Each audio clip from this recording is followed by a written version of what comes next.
The text hit my phone at 9:17 p.m. working late with my boss, Sarah, tonight. Don't wait up. Blunt, unapologetic, a blade slipped between my ribs. I stared at the screen, thumb frozen. I typed, "Got it, thanks." Then I set the phone down, silence settling like frost. Not shock, not grief, something colder, sharper. We'd been married 12 years. High school lovers turned partners in rent, groceries, and Sunday dinners. I built us a life, paycheck by paycheck, her warmth my reason to grind through endless shifts. Her laugh once filled my hollow nights. She called herself my rock, my constant. I believed her. But her eyes changed. Subtle shifts, late nights she shrugged off, a new cologne clinging to her jacket. I ignored the signs, clung to trust, until Sarah. Sarah was her boss. Late 40s, single, a trail of office gossip in her wake. I noticed her name lighting up his phone, odd hours, her smiles at company events too familiar. I started watching. Receipts in his wallet for dinners I wasn't invited to. A cologne I never smelled on him at home. His sudden insistence on driving himself to work. Then tonight's text, no pretense, just betrayal in glowing letters. The hurt didn't linger, resolve took over. I'd been preparing, silent and steady. Accounts split months ago, my earnings funneled to a hidden fund. Lawyer meetings tucked into lunch breaks. Every odd charge, every late-night text, catalogued like evidence. I knew this moment was coming. I just didn't know when. Her text was the signal. I walked to our bedroom, opened his closet, and began dismantling it. Suits bought with my overtime. Shoes he claimed were bargains. Ties I'd never seen him wear for me.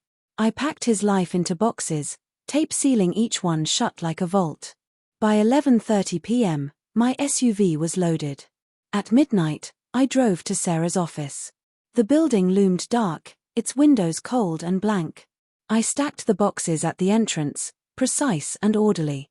On top, a note, "Since you two enjoy late nights, his wardrobe can stay here too. Revenge doesn't need noise."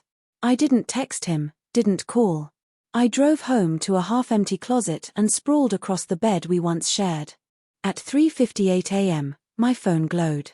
His call. I let it ring once, twice, then picked up. His voice broke before words formed. "Where's my stuff? What did you do?" I said, calm as stone, "Check Sarah's office." The silence was deafening, heavier than any shout. Then the panic, gasps, stammers, a sob clawing its way out. "It's not what you think. Please, you've got it wrong." I hung up.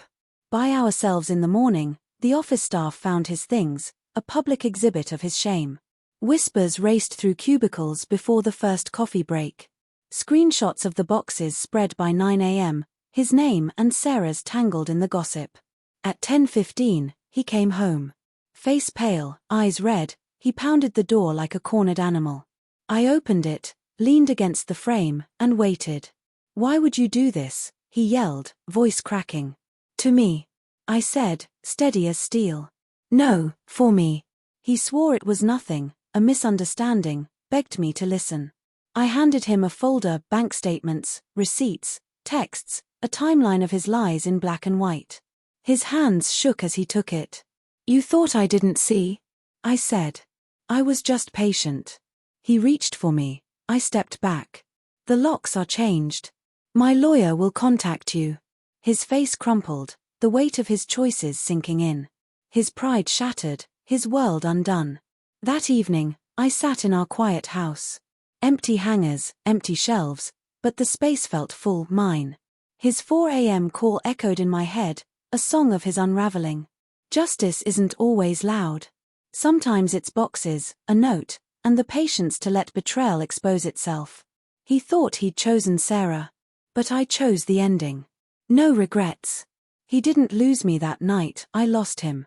And I made sure he knew it.